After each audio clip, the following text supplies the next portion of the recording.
Hey Patrick, welcome to the MasterCard Cup. Just want to give you an opportunity here to view your swing at regular speed. We'll let that play on through. We'll put you back in your dress position and we'll go ahead and take a look at a few things for you. So while we got you back here in your setup, let's first of all just take a look at your posture. Spine's nice and straight on nice tilt. Legs come down into a nicely unlocked position. Arms hang down nice and naturally in front of you. Club works out to the ball, so achieving some pretty good posture here in association with good balance. I want to take a look at your alignment now. You can see your feet are open, aiming to the right. Carry that out towards the intended target. Theoretically, your club face is supposed to run parallel to your feet.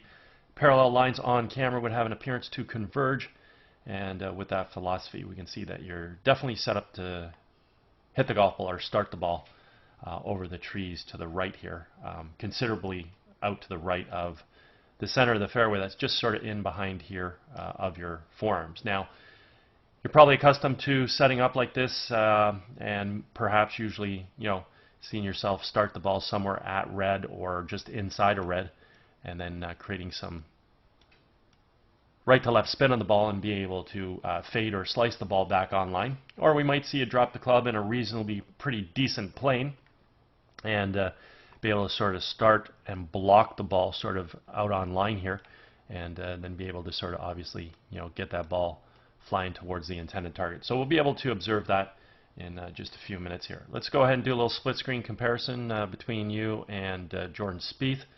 We'll flip Jordan over left-handed to mirror image you. So again, you can see how much more square he is with his feet, knees, hips, shoulders, and arms than you. Other than that, posture is pretty good, as we already mentioned. As we initiate the takeaway, we want to simply rotate our shoulders, draw our arms and hands back as well as the club. And we want to watch the club coming back along the red line on plane. Also in the early stages of the golf swing, we want to incorporate some good wrist hinge into play, where we're going to transition the club head from currently being below and in front of our hands to getting that golf club above and behind our hands. Really important move in the golf swing. From here, we're going to work the golf club from red up towards yellow. And when we finally set the club at the top of the backswing, we either want to have the golf club, the right arm of the club, either situated on the yellow line, anywhere between the blue-yellow V zone, or physically up on blue. We also want to create full shoulder rotation, and we want to do this about a very stable left leg, all the while maintaining the posture and the spinal axis we achieved at address.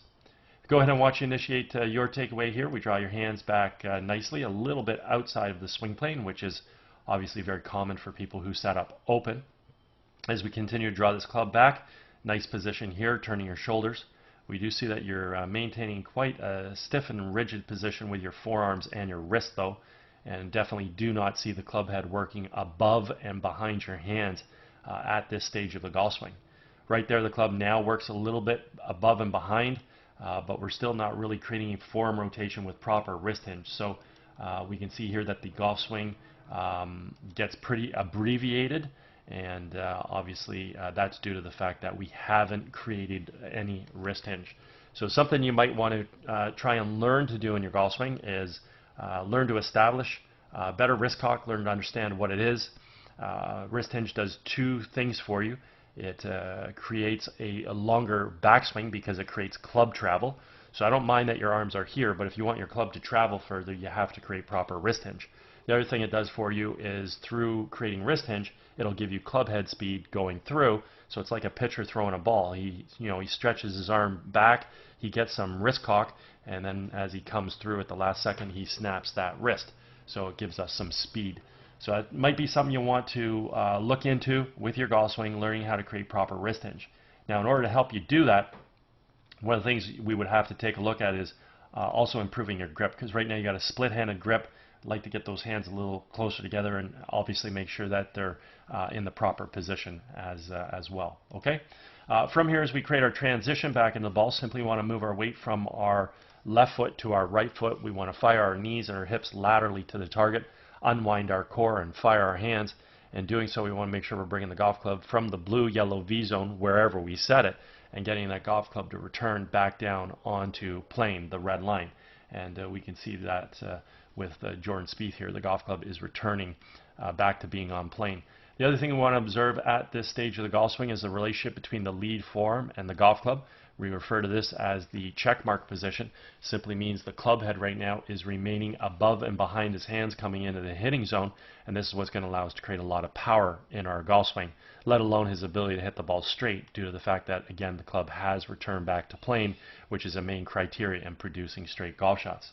As we go ahead and watch your transition back into the golf ball here, you drop your hands and arms very nicely, bringing the club back onto plane. So this is really, really nice right here. Let me go one more frame. No. Yeah, okay, so let's move it back. Basically, what we want to look at here is between your lead forearm and your golf club. The nice thing is you do have a backwards check mark. So creating a little bit of power in your golf swing won't be an issue because the club head is still above and behind your hands with whatever hinge you did create.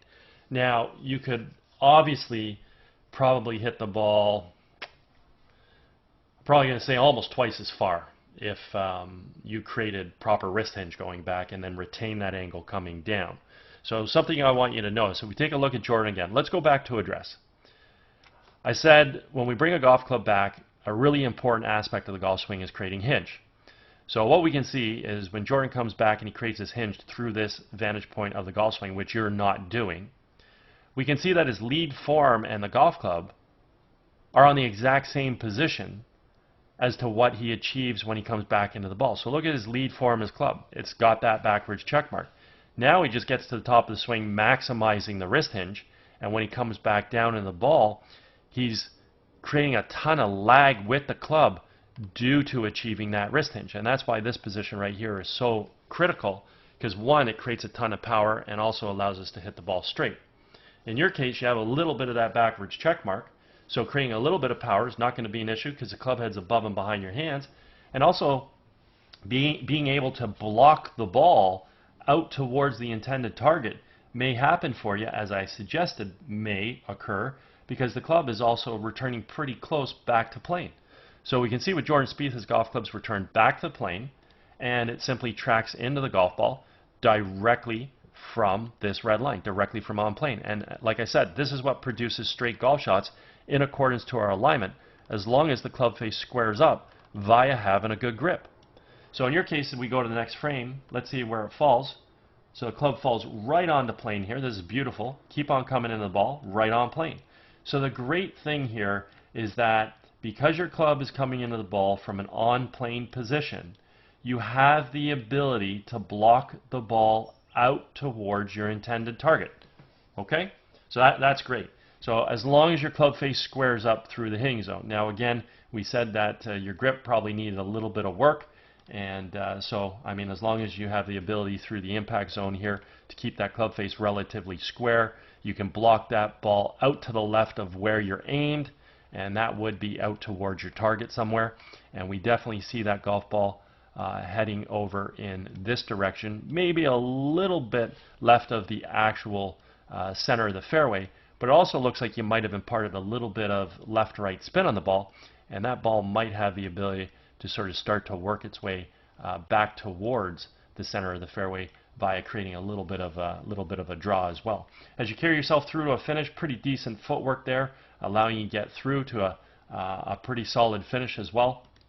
Overall, golf swing looks, if I just clear this stuff off the screen, golf swing has some nice athletic characteristics to it.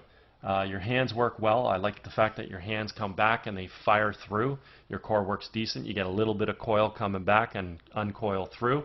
Obviously, you got more room to create more coil coming back and more wrist hinge. So if you create more coil and more wrist hinge, the backswing is going to be way longer, and you're just going to be able to store way more energy, and you're going to be able to hit the ball a lot further. Okay?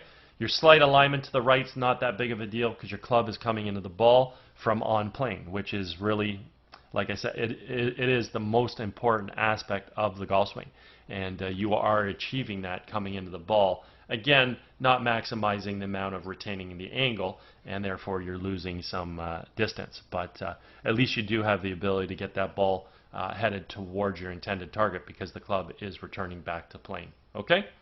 Anyways, at any point in time you ever want to fine-tune your golf swing at all, I'm over at Glen Abbey in Oakville. I'd be happy to structure a little program for you.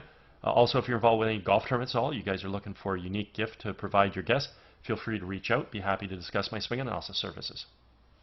Anyways, I hope you had a fabulous day, and I hope you really enjoyed getting an opportunity to see your swing on video. Take care.